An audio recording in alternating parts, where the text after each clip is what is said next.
하나님 말씀은 창세기 18장 22절로 26절까지를 교독하겠습니다. 제가 먼저 읽겠습니다. 그 사람들이 거기서 떠나 소돔으로 향하여 가고 아브라함은 여호와 앞에 그대로 섰더니 아브라함이 하나의 당하여 이르되 주께서 이를 하나님과 함께 멸하려 하시나이까. 그 성중에 의인 50명이 있을지라도 주께서 그곳을 멸하시고 그 50 의인을 위하여 용서하지 아니하시리이까.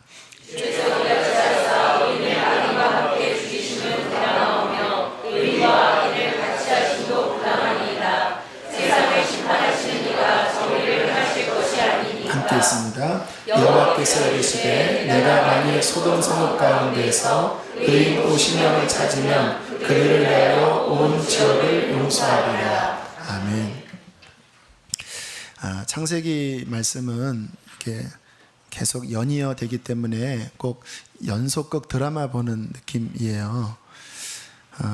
그래서 우리가 이렇게 매주가 연결이 안 되면 조금 헷갈릴 수도 있습니다. 혹시 지난주에 못 들으신 분은 인터넷 들어가서 드라마 다운 받으셔서 들으시고 이렇게 계속 순서를 이어갔으면 좋겠습니다. 잠깐 보충 설명을 하면요, 지난주에 아브라함 텐트로 3명이 방문을 했죠. 그 3명이 한 분은 변장하신 하나님이시고 2명은 천사. 그래서 아브라함 집에 와서 무엇을 했습니까? 낙심한 사라에게 다시 한번 언약을 확인합니다. 자녀 줄 거다. 의심하지 말아라. 내년 이맘때에 자녀 줄 거다. 그렇게 격려를 하고 이제 오늘 읽진 않았지만 16절부터 33절인데요. 오늘 16절 장면은 이제 아브라함이 전송을 하고 그 3명이 떠나는 장면입니다. 그런데 이 3명이 가는 목적지가 어디인지를 성경은 말씀하고 있습니다. 우리 16절 함께 읽겠습니다. 시작. 그 사람들이 거기서 일어나서 소돔으로 향하고 아브라함은 그들을 전송하러 함께 나가니라. 어디를 간다고 하죠? 소돔을 향하여. 왜냐하면 소돔에 중요한 할 일이 있는 거예요. 자, 그런데 성경을 보면 소돔으로 가면 되는데 하나님께서 멈칫하고 멈추십니다. 그러면서 2 천사는 목적지인 소돔으로 보내면서 갑자기 아브라함에게 그렇게 이야기를 하시는 거예요. 내가 지금 뭔가 중대한 일을 하려고 하는데 이 일을 아브라함에게 숨길 수 없다. 내가 이야기해야 되겠다. 그렇게 말씀을 하십니다.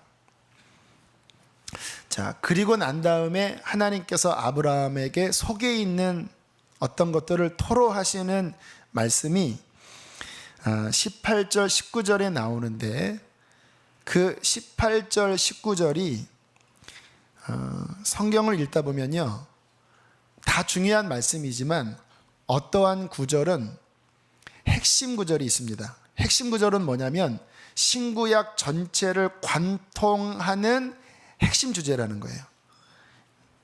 제가 고등학교 때 책을 읽으면 중요한 부분은 밑줄을 치라고 선생님들이 그러셨어요. 그리고 더 중요하면은 진달래 별표 이렇게 하라고 그랬습니다. 바로 18절, 19절이 그와 같은 말씀이에요. 아브라함에게 하나님이 토로하신 내용이 성경 전체의 가장 중요한 핵심 요절입니다. 자, 제가 18절을 읽을 테니까 19절을 읽어주시기 바랍니다. 아브라함은 강대한 나라가 되고 천하 만민은 그로 말미암아 복을 받게 될 것이 아니냐. 내가 그로 그 자식과 권속에게 명하여 여호와의 도를 지켜 의와 공도를 행하게 하려고 그를 택하였나니 이는 나 여호와가 아브라함에게 대하여 말한 일을 이루려 함이니라. 자, 이 말씀 안에는 하나님이 아브라함을 왜 택하셨는지에 대한 목적이 나옵니다. 그런데 이 말씀이 아브라함만 택하신 것이 아니라 아브라함으로 말미암아 천하 만민이 복을 얻는, 우리가 아브라함으로 말미암아 천하 만민에 들어간 거잖아요. 그러니까 아브라함과 아브라함 믿음 안에 있는 천하 만민을 왜 택하셨냐? 왜 구원하셨냐? 그 구원 목적이 무엇인지를 진술하고 있는 거예요. 왜 부르셨습니까?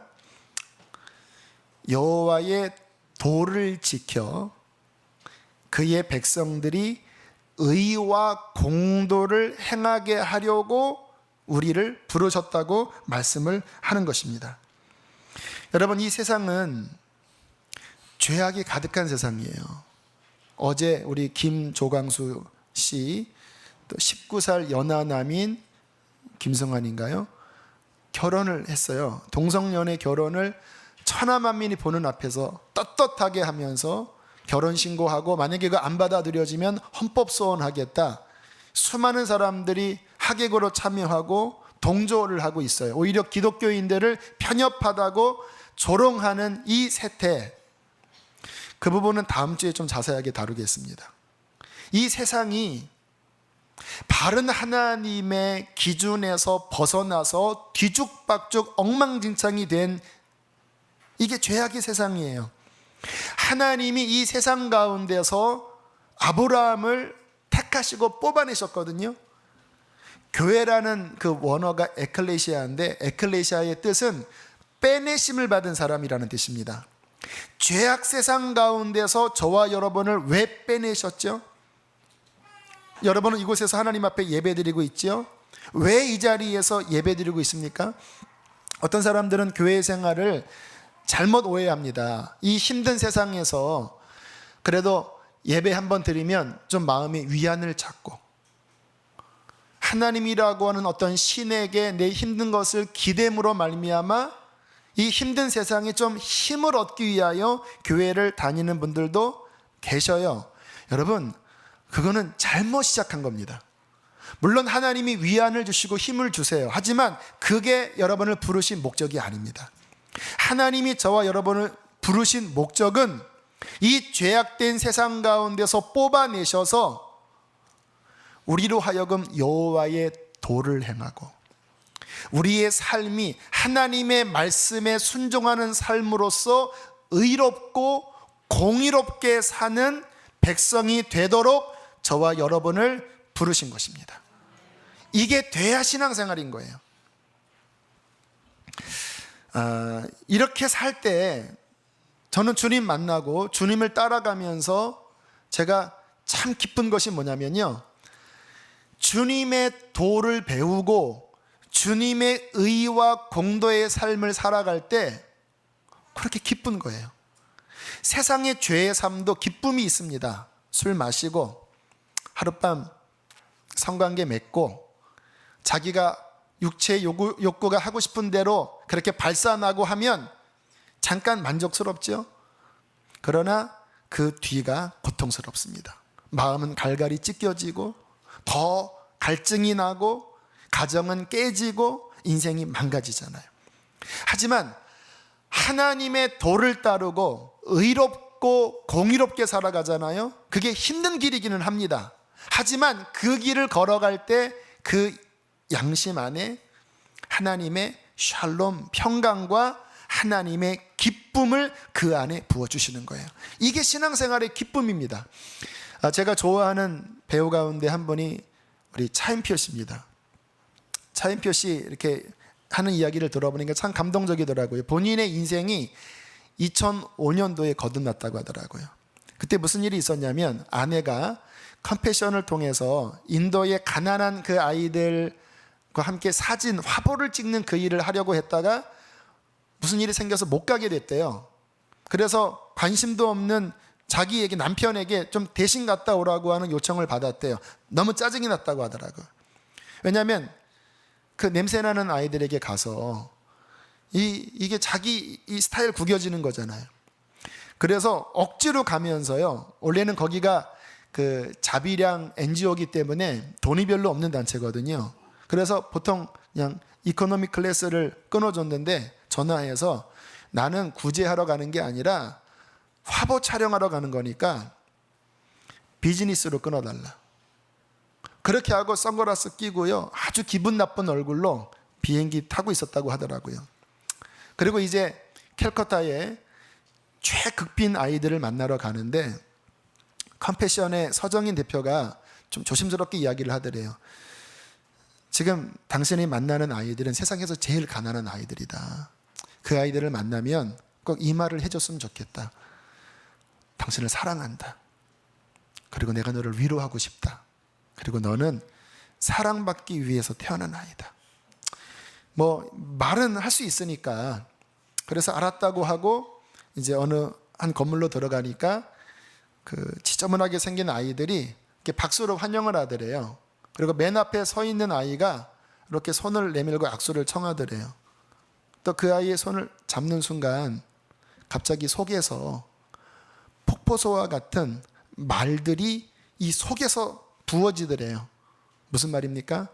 내가 너를 정말 사랑한다. 너는 사랑받기 위해 태어난 아이야. 우리 함께 가자. 자기 말이 아니라 하나님의 음성이었던 것 같아요. 너무 큰 충격을 받았습니다. 그리고 그 아이의 눈을 바라보는데 아이가 자기에게 똑같은 이야기를 하더래요. 당신을 사랑합니다. 그리고는 고백하기를 자기의 인생이 이게 적당히 바뀐 게 아니라 완전 축이 바뀌듯이 바뀌었대요. 그 전에는 돈을 많이 버니까요, 좋은 휴양지에 가서 그렇게 놀러 다니고 자기가 필요한 돈을 쓰는 그런 사람이었대요. 그런데 인도를 갔다 오면서 그렇게 눈에 띄는 사람들이 누구냐면 가난한 아이들, 길거리에 쓰러져 굶고 있는 사람들, 저 북한에서 힘들게 고생하는 꽃제비들, 이 사람들이 눈에 들어오는데 못 견디겠다라는 거예요. 그리고 그 다음에 2006년도 본인의 이 여권에 찍힌 이 비자 스탬프를 보면요, 완전히 갈라진대요. 그전에는 뭐 호주, 뭐 미국, 뭐 뉴질랜드 이런 데라면 이 2006년부터는 에티오피아, 하이티, 케냐, 우간다, 그리고 비행기도 비즈니스 클래스가 아니라 이코노믹, 그 좁은 자리에 앉아서 자기 돈 들여서 가기 시작했는데요, 차인표 씨가 하는 말이 그 전과 이 힘든 삶을 비교할 때 기쁨이 10,000배나 더하다라는 거예요. 그것을 어떻게 설명할 수 있겠습니까? 하나님께서 우리를 지으실 때 자기의 욕심대로 사는 자로 지으신 것이 아니라 여호와의 도를 행하고 이 세상에서 의와 공도의 삶을 살아갈 때에 하나님의 기쁨이 그 안에 부어지는 거예요. 이게 참된 삶의 모습인 것입니다. 여러분, 그러한 기쁨이 있으십니까? 지난주 저에게 2번 그러한 기쁨이 있었어요. 월요일날 교역자 회의를 갔는데 그 지방 후배 목사님이 저에게 와서 좀 어려운 이야기를 하는 거예요. 목사님, 저는 고민하고 지금 이 교역자 회의에 왔습니다. 이 회의를 끝나면 돈을 벌기 위해서 생업정선으로 가야 하나 고민을 하고 왔습니다. 교회가 어려워 3개월째 월급을 받지 못하고 있습니다. 청소를 하면 교인이 없어서 할머니 한 분이 나오는데 눈물밖에 나지 않고 그리고 막 우시더라고요. 제가 목사님에게, 목사님, 그래도 목사는 기도해야 합니다. 일하러 가지 마시고 기도하셔야 합니다.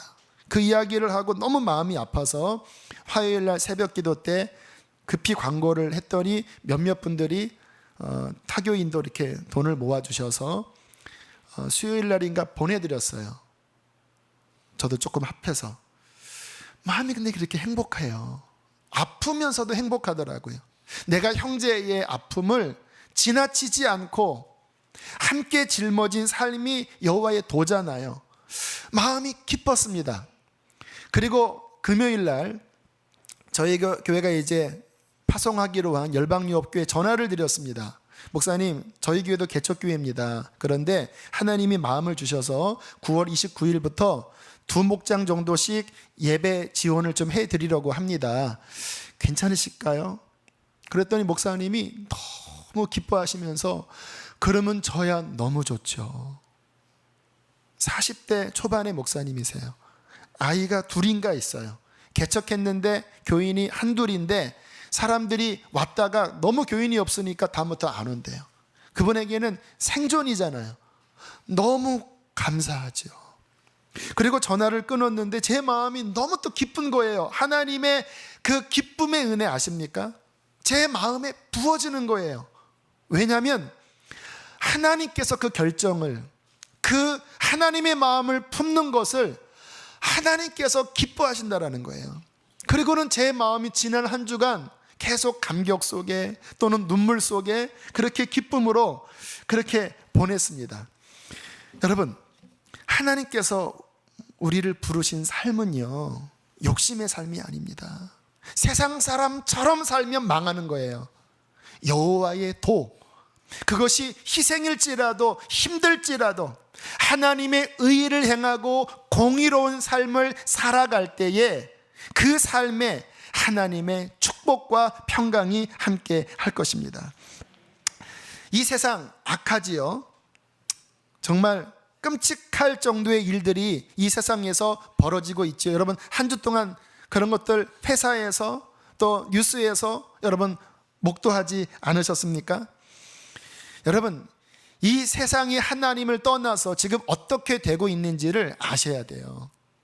하나님의 형상대로 인간을 지으시고 하나님의 거룩한 법을 주시면서 그 안에 들어와 살 때에 너희에게 복이 있을 것이다 라고 말씀을 하셨는데, 인간이 하나님을 등진 다음에 자기 욕심이 끌리는 대로 살아가는 거예요. 육체의 쾌락을 쫓아 가정을 깨트리고 배우자의 눈에 피눈물을 흘리고 자식의 가슴에 못을 박고 다른 사람 어렵게 하면서 그렇게 자기 욕심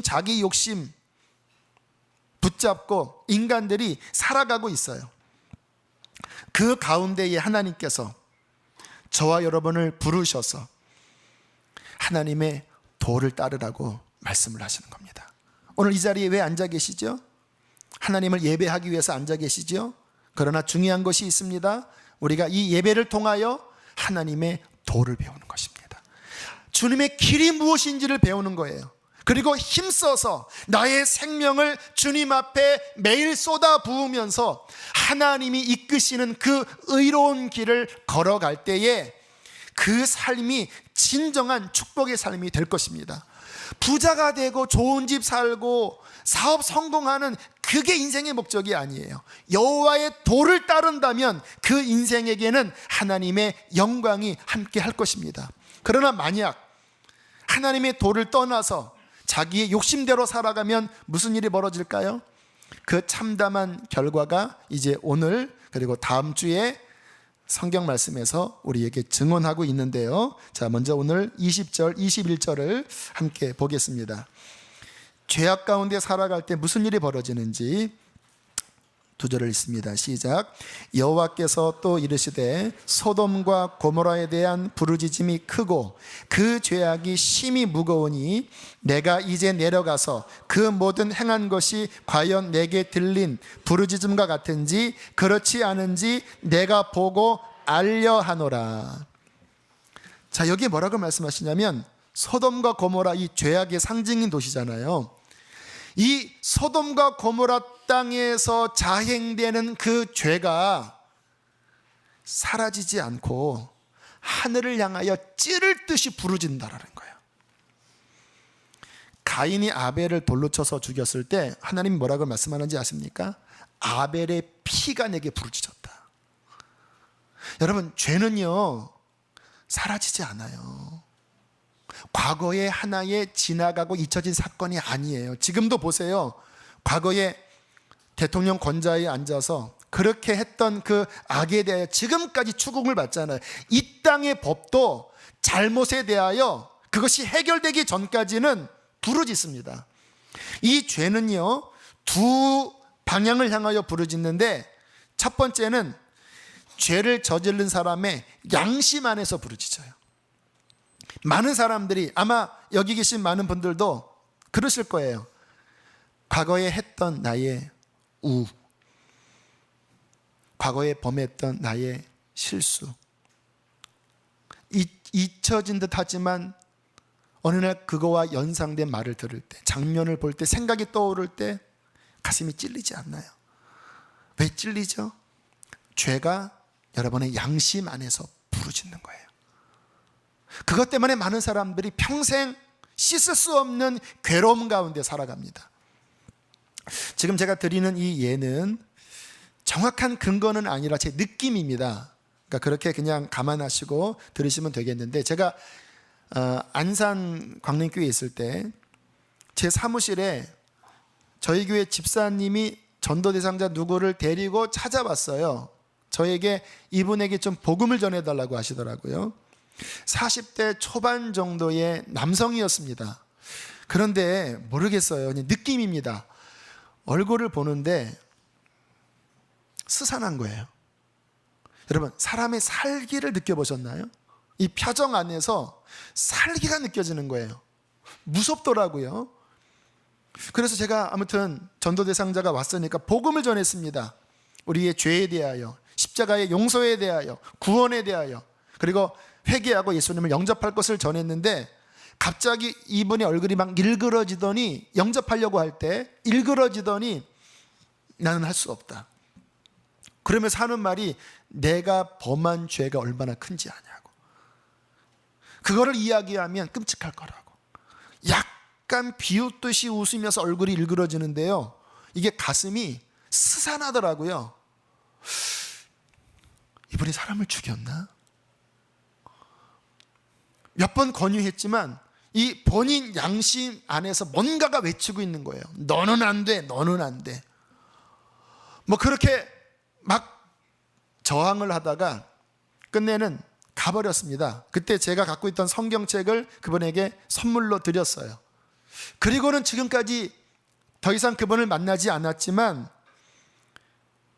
그분 마음 안에 무엇이 저 사람을 저렇게 고통스럽게 할까? 사람을 죽였나? 그것이 저 사람을 괴롭게 하나? 여러분, 무슨 의미입니까? 죄악이 그 사람 마음 안에서 소리친다라는 거예요. 가끔 신문 기사를 보면 이제 사람을 죽였다가 자수한 사람들 이야기를 들어보면요, 뭐라고 토로를 하냐면 평생 그 장면이 안 잊혀졌다라는 거예요. 그리고 심지어는 이 스트레스 때문에 본인이 막 암에 걸려서 거의 죽게 된 상황이에요. 왜 그럴까요? 죄악이 그의 양심 안에서 소리치기 때문에. 그런데 거기서 끝나는 게 아니에요. 오늘 성경에 보면 양심 안에서만 소리치는 게 아니라 거룩하신 하나님 앞에 죄악이 부르짖는다라는 거예요. 그 흘린 피가, 그 원통함이 하나님을 향하여 이거 원한을 갚아줘야 되지 않겠습니까? 아벨의 피가 부르짖듯이 하나님을 향하여 막 원성이 자자하다라는 것입니다. 그리고 그 죄가 결국은 어느 임계점을 넘어가면 하나님의 심판이 내리는 거예요. 여러분 생각해 보세요. 여러분의 자녀가 학교에 갔는데 부당한 억울한 왕따와 친구들로부터 폭행을 당했어요. 죄를 당한 거지요. 그 이야기를 들은 부모의 심령이 어떻겠습니까? 이글이글 타오르지 않겠습니까? 왜요?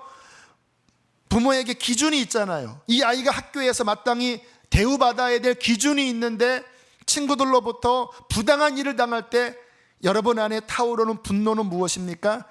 공인 거예요, 공의.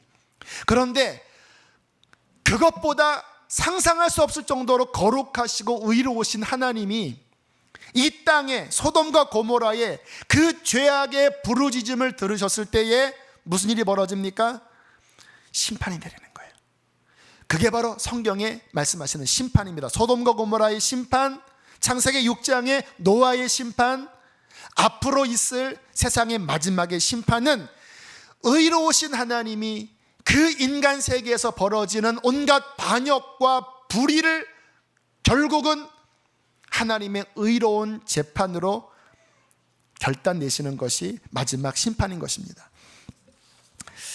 지금도 여러분 생각을 해보시면요, 이제 다음 주에 소돔과 고모라 상황을 보실 텐데 가만히 성경을 보시면요, 소돔과 고모라 상황보다 지금 세상 상황이 제 생각에는 10배는 더 악해요.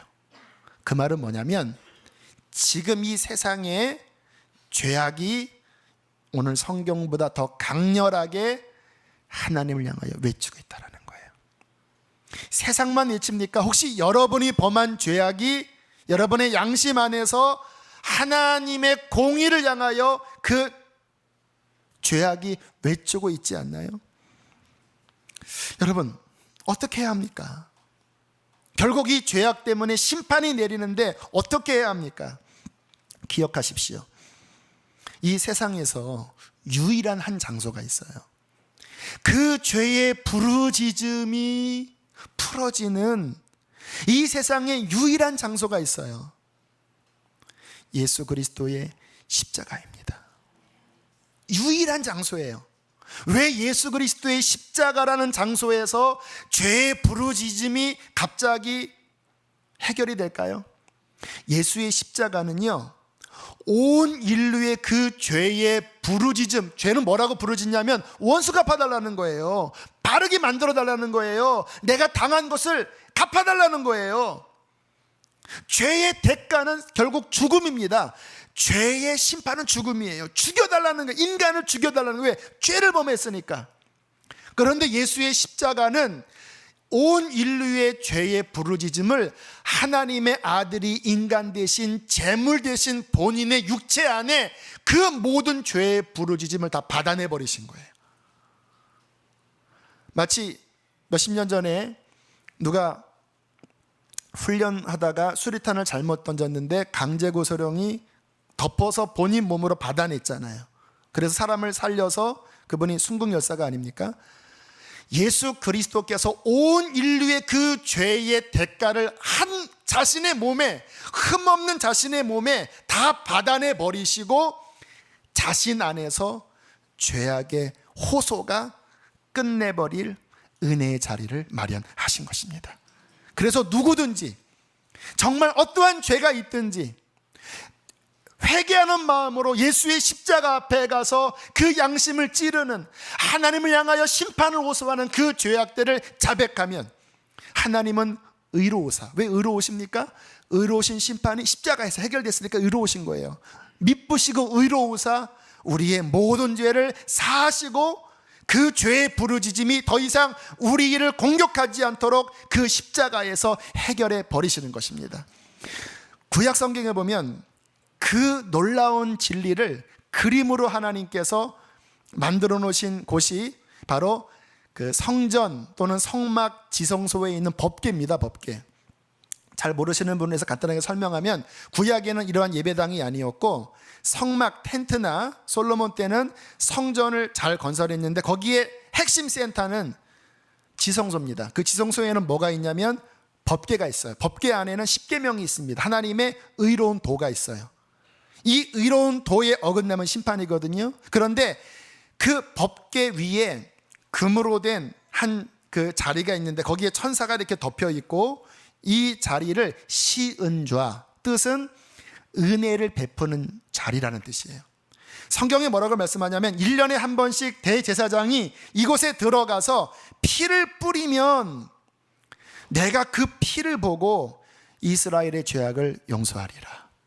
왜 용서합니까? 이스라엘이 망하기에 합당한 죄가 있지만 다른 대상의 피가 그 위에 뿌려질 때 죄의 호소가 피 안에서 상쇄되는 거예요. 이 장면이 바로 십자가를 상징하는 것입니다. 여러분, 우리가 교회 왔다 갔다 하는 것 중요하지만 교회 왔다 갔다 한다고 천국 가는 거 아니에요. 천국 가시려면 십자가를 만나셔야 합니다. 오늘 간증하신 집사님이 하나님이 세상을 이처럼 사랑하사 독생자를 주셨다고 하는 그 어릴 때부터 듣고 들었던 말씀이 어느 순간에 실제가 됐다고 그랬잖아요. 그것이 뭐냐면 십자가를 정말 나의 양심에서 만난 거예요. 나의 죄와 십자가가 만나면 죄는 끝나버리는 것입니다.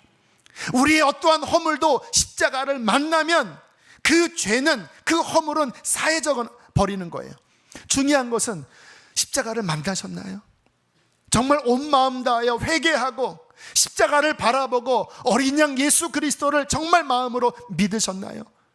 그것을 믿으신 분들에게는 하나님의 용서가 있을 것입니다. 합법적으로 있는 거예요.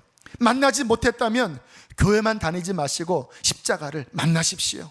회개하여 예수 앞에 나아가십시오. 그분은 은혜로우신 하나님이십니다. 자, 주님께서 이제 소돔과 고모라를 심판하시기 위하여 이제 떠나시는 거예요. 그런데 아까 말씀드렸듯이 주님께서 떠나지 않고 멈칫하셔요. 그리고 2명의 천사들만 보내고 성경을 보면 하나님과 아브라함이 둘이 양자 대면하는 모습이 성경에 나와요.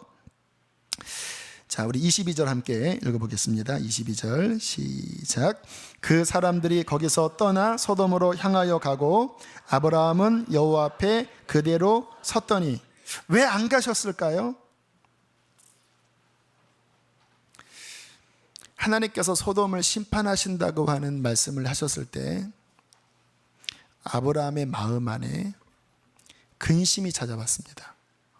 왜냐하면 소돔에 누가 있죠? 조카가 있는 거예요. 조카가.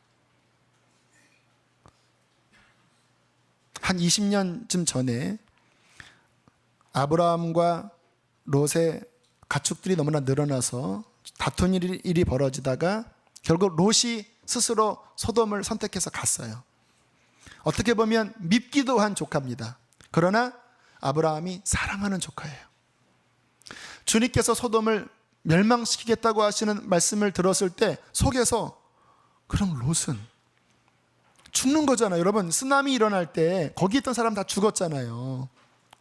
하나님의 불이 소돔을 뒤집어 엎는다면 조카도 그 안에 있다면 죽는 거 아닙니까? 당혹스러웠던 거예요. 근데 하나님은 마음을 아시잖아요. 그 마음을 아시니까 2 천사만 보내놓고 아브라함 앞에 서 있는 거예요. 왜 서 계실까요?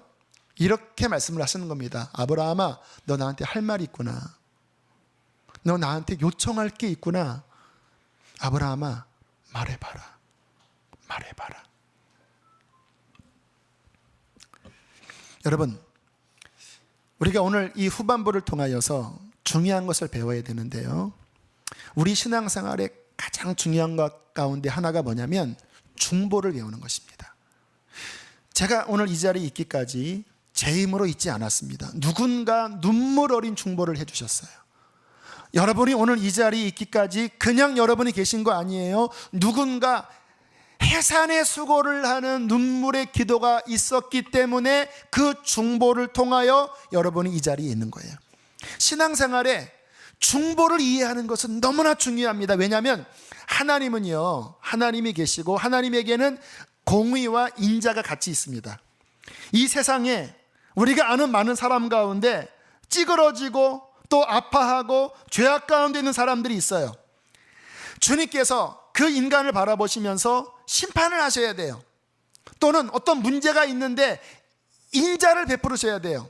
하지만 본인 스스로 하나님께 못 나오는 상황이에요. 그때는 언제나 하나님께서는 그 사이에 아브라함과 같은 중보자를 세우셔서 이 사람을 대신하여 하나님 앞에 나아가 기도하게 한 다음에 그 중보자를 통하여 이 사람을 건지십니다. 중보가 너무나 중요한 거예요. 자, 이제 아브라함이 중보 기도를 어떻게 하는지 보세요. 23절로부터 25절까지 참 기가 막힌 이야기를 하나님 앞에 하고 있어요. 자, 쭉 세 절을 읽어볼까요? 시작. 아브라함이 가까이 나아가 이르되 주께서 의인을 악인과 함께 멸하려 하시나이까. 그 성 중에 의인 50명이 있을지라도 주께서 그곳을 멸하시고 그 50의인을 위하여 용서하지 아니하시리이까. 주께서 이같이 하사 의인을 악인과 함께 죽이심은 부당하오며 의인과 악인을 같이 하심도 부당하니이다. 세상을 심판하시는 이가 정의를 행하실 것이 아니니까.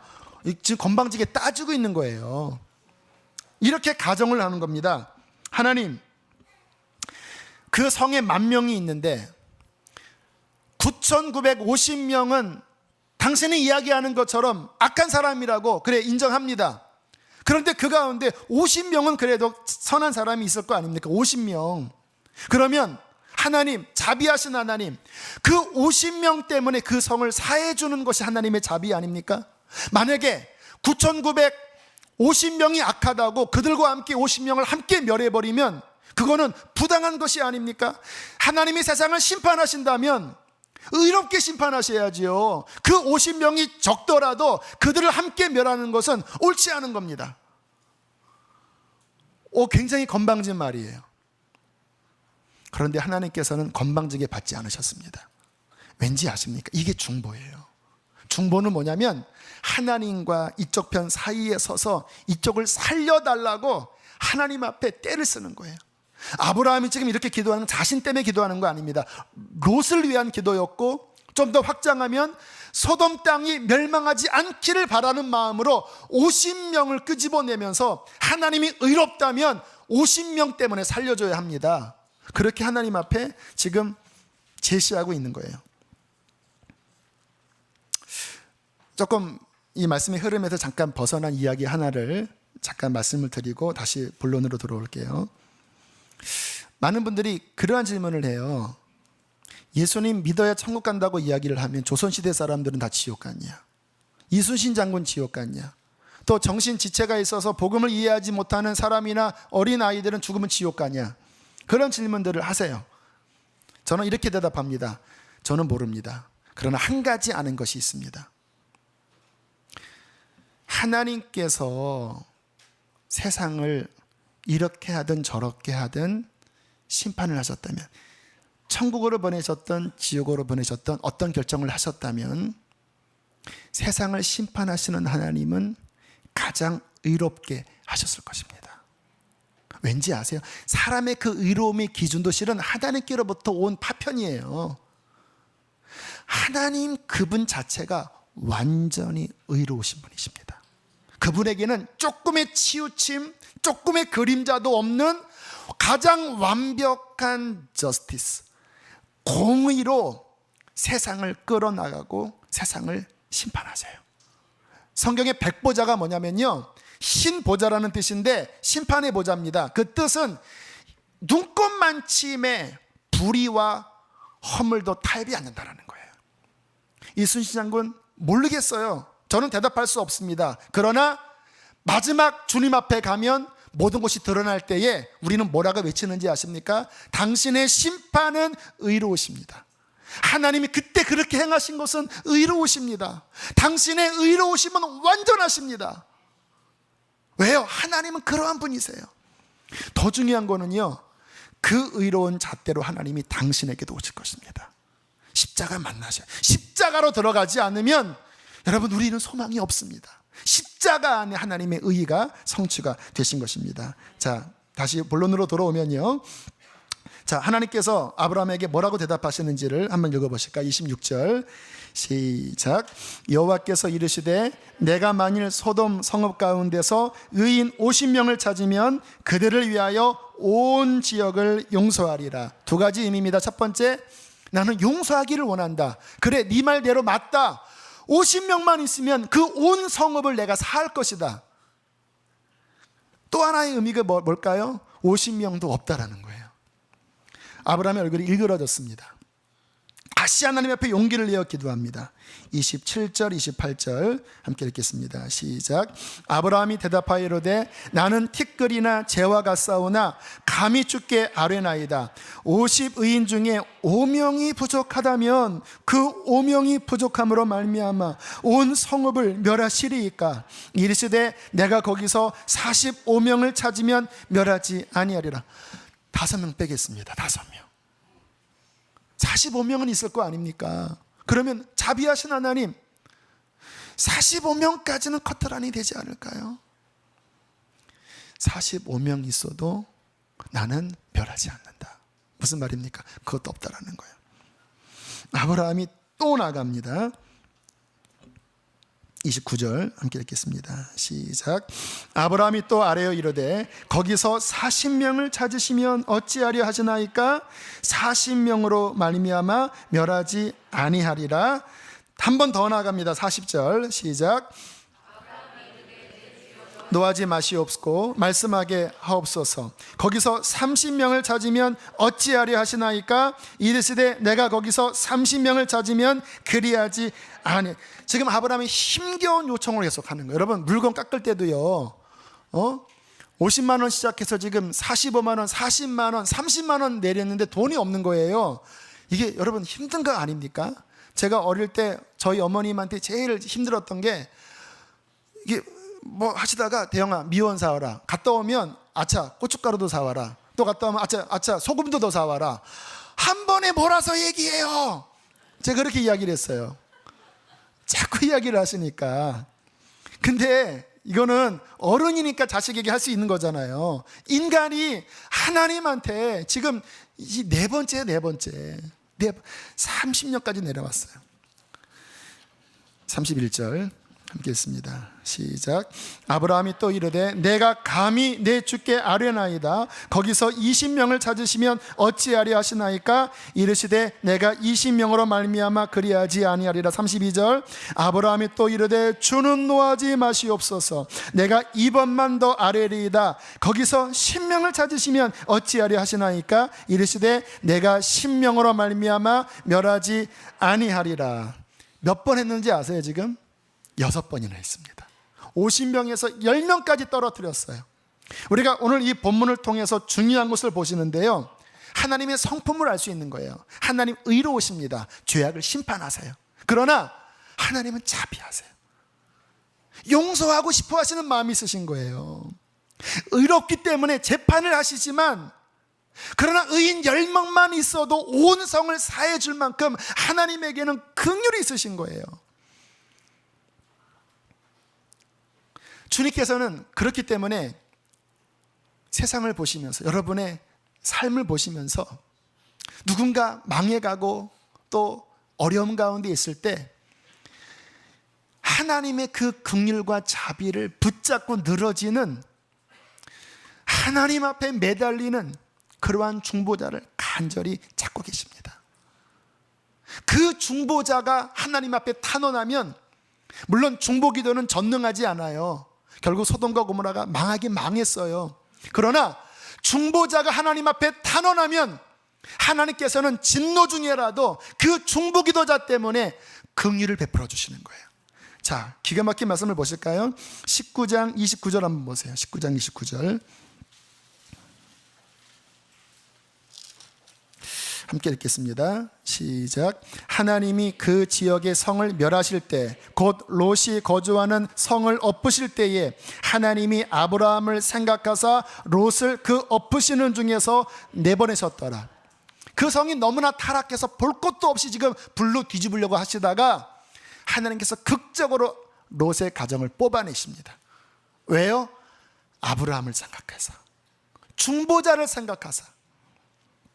여러분, 주님은 저와 여러분을 중보를 통하여 은혜를 입게 하셨을 뿐만 아니라 저와 여러분이 그러한 중보자로 서기를 원하십니다. 저는 오늘 아침에 이 말씀 붙잡고 여러분을 위해서 중보했어요. 하나님, 오늘 이들에게 밥이 필요합니다. 저는 교우들을 위해서 기도할 때면 마치 쫄쫄 굶고 정말 때거리가 없는 그러한 굶주린 자식을 향한 마음이 들 때가 많이 있어요. 기도할 때. 왜냐하면 겉으로는 잘 사시는데 영적으로 보면 너무나 허기적이신 거예요. 이 세상에서 세상 일을 하면서. 그래서 하나님 앞에 말씀을 붙잡고, 하나님, 이 말씀이 그냥 지식이면 주님 사람 못 삽니다. 하나님, 저에게 이들의 영을 살릴 하나님으로부터 부어질 말씀의 떡을 주십시오. 오늘 이 말씀이 하나님 이들에게 생명의 양식 되기를 원합니다. 매달리는 거예요, 하나님 앞에. 그리고 오늘 또 기도합니다. 하나님, 오늘 참석하는 사람 가운데 영적으로 죽어가는 사람이 있습니다. 아니, 이미 죽은 사람이 있습니다. 주님, 그들을 살려주십시오. 주님, 예배 가운데 살려주십시오. 주님, 그들에게 은혜를 베풀어 주십시오. 하나님, 만나게 해주십시오. 그의 영혼이 상해 있습니다. 하나님, 고쳐주십시오. 만약에 제가 그 기도를 안 했다면 2013년 9월 8일은 이 시간은 그냥 그럭저럭 종교적인 행사로 그냥 여러분의 인생에 아무 은총 없이 지나갈 수 있어요. 그러나 부족한 제가, 은혜를 받은 제가 하나님 앞에 중보자로 서서 하나님의 긍휼과 은혜에 호소할 때 하나님은 그 기도를 들으시고 오늘 이 자리에 우리에게 양식을 주시는 것입니다. 죽은 영혼을 살리시는 것입니다. 병든 것들을 고치시는 거예요. 왜? 하나님의 자비가 중보를 통하여 살아났기 때문에 그런 것입니다. 여러분, 우리 교우들을 생각해 보면 가슴 아픈 소식들을 많이 들어요. 아버님이 암이 걸리시고 아직 구원받지 못하시고, 가족 중에 누가 영적으로 힘겨운 가운데 있고, 우리의 주변에 정말 너무나 힘든 사람들이 많이 있어요. 그래서 낙심하고 괴로워하고 방황해요. 저는 오늘 말씀을 묵상하면서 주님의 마음을 느낍니다. 주님이 뭐라고 말씀을 하셨는 겁니까? 낙심하지 말고 아브라함처럼 담대하게 기도해라. 하나님은 담대하게 중보하는 자에게 인자하십니다. 모세는요, 뭐라고 기도하냐면, 이스라엘이 하도 악하니까 그냥 다 죽인다고 그러셨거든요. 그때 모세가 하나님 바지끄레기 붙잡으면서 이들을 죽이시려면 차라리 제 이름을 생명책에서 지워버리십시오. 저를 지옥 보내십시오. 그러니까 주님께서 그 모세의 기도를 들으시고 내가 용서하겠다. 기가 막힌 거 아닙니까? 제가 예수님 믿고 구원받은 다음에 제일 가슴 아픈 게 부모님 구원이었습니다. 다들 그러시잖아요. 너무 가슴이 아파서 우리 부모님 지옥 갈 텐데, 그래서 막 금식까지 제가 학생 때 했어요. 그러다가 어머님 구원 받으시고 아버님은 철옹성처럼 깨지가 않으셨어요. 근데 작년에 저희 누님이 그러시더라고요. 여름에 휴가 때 기도원을 가고 산기도를 하는데 기도만 하면 다른 기도는 안 나오고 아빠를 위한 기도만 나왔대요. 하나님, 우리 아빠 구원해 주셔야 합니다. 우리 아빠 살려 주셔야 합니다. 막 눈만 감으면 눈물 나서 그냥 계속 한 주일 동안을 아버지를 위해서 그냥 가을 토요일마다 산기도를 갔는데 계속 눈물만 났다는 거예요. 그리고 작년 말쯤에는 이 예배 시간에 제가 가족을 위해서 기도합시다 하는데 제 아내가 그러더라고요. 갑자기 아버님이 떠오르는데, 여러분, 며느리가 시아버지를 위한 마음이 그렇게 많지는 않죠. 그런데 기도하는데 너무 막 불쌍해서 막 어찌할 수 없는, 막 마치 그 부모가 그 아이가 고아인데 막 그런 느낌에 어떻게 표현할 수 없는 막 불쌍한 마음이 들어서 그렇게 울면서 기도했다라는 거. 저한테 아버님한테 무슨 일이 있으려나 봐. 그리고 올 1월 달에 위독한 상황이 되시고 중환자실에 들어가셨을 때 저희 가정의 구원을 위해서 기도하셨던 권사님, 중보기도자가 아버님의 그 병원에 중환자실 오셨어요. 몸에 손을 얹고 기도하는데요, 온몸에, 이분이 기도를 많이 해서 영역이 충만하신 분이시, 온몸에 영역이 막 쭉쭉 빨아 들어가더래요. 그리고 기도 끝난 다음에 어지러 쓰러질 뻔하셨대요. 얼굴이 노래지시고. 왜냐하면 그 영혼을 살리기 위해서, 중보자입니다. 그가 받았던 은혜가 부어지는 거예요. 이 영혼 살리려고. 그날 밤에 가셔서 거의 쓰러지셨대요. 그리고는 저한테 이야기하기를, 너희 아버지 위해서 기도하는데 아주 치열한 영적 전쟁이 일어나더라. 17일 동안 2번 그 전쟁을 치르시고 마지막에는 하나님이 이제 준비됐다 하시고 꿈에 백합화를 보여주시고 그 다음날 평안하게 천국 가셨어요. 한 영혼이 그 자식들의, 또는 어떤 알지 못하는 그러나 아버지의 마음을 품은 중보자의 믿음의 담대한 기도를 통하여 저희 아버님 한 영혼이 살아나셨습니다. 천국 가셨어요. 사랑하는 여러분, 때로는 중보기도가 당장은 응답 안 될 것처럼 느껴질 수 있어요. 그러나 아세요? 오늘 하나님도 괴로우신 거예요. 소돔과 고모라를 엎으셔야 되는데 거기 한 명이, 아브라함이 기억하는 누군가 있는데 그것을 멸하기가 주님도 괴로우신 거예요. 그러니까 아브라함 앞에 서서 내가 너한테 할 얘기가 있다. 거기 망할 거다. 그러니까 막 아브라함이 바지끄레기 붙잡으니까 주께서 공의가 있으셔서 심판을 하셔야 되지만 그 마음 결국 들으시고 멸망 중에 뽑아내시잖아요. 하나님은 담대한 중보기도를 기쁘게 들으십니다. 낙심치 말고 기도하세요. 가정 구원을 위해서 기도하세요. 주변에 아파하는 자를 위해서 울부짖으세요. 하나님께 따지세요. 하나님은 그 기도를 통하여 우리와 우리 주변 사람을 살리실 것입니다. 함께 시간 찬송가 539장 너 예수께 조용히 나가, 이 찬양을 부르시고, 얼마나 인자하신 하나님이십니까? 이 세상에서 누구에게 우리의 마음을 토로할 수 있나요? 누구에게 도와달라고 할 수 있나요? 인자하신 주님 그 보좌입니다. 이 찬양 고백하시고 1절과 4절 고백하시고 기도합니다.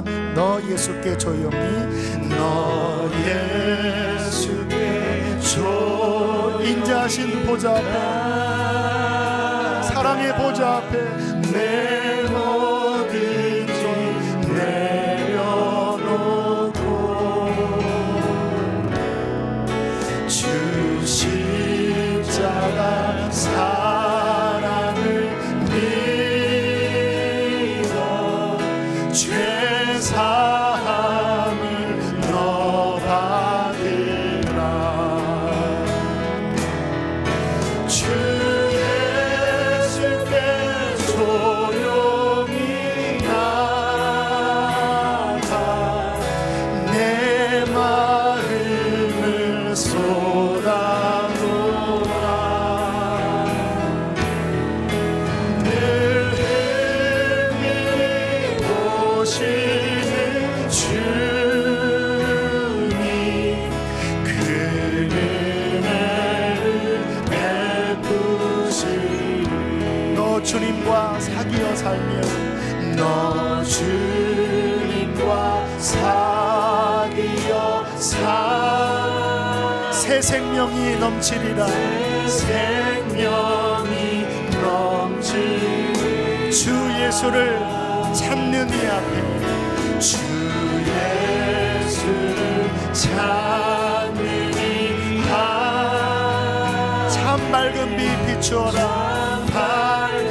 우리 주 앞에 손을 내밀 수 있는 분들은 자비하신 주님 앞에 손을 내밀고 고백할까요? 주 예수께 조용히 나가 내 마음을 우리 한 번 더 고백할까요? 주 예수께 조용히 나가 내 마음을 쏟아놓으라. 주 예수께 조용히 나가 내 마음을 우리 한 번 더 고백할까요? 주 예수께 나가 마음을 쏟아놓으라.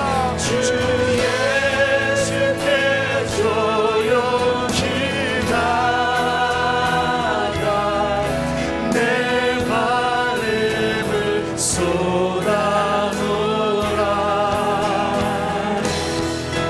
늘 힘이시는 주님 그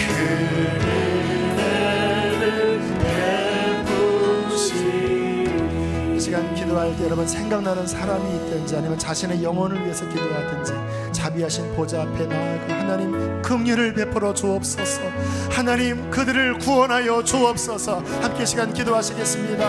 할렐루야. 참된 좋으신 하나님 아버지, 하나님은 인자하시며 하나님은 긍휼이 많으시며 하나님은 위로우시며 하나님 아버지 주여 불쌍히 여기소서.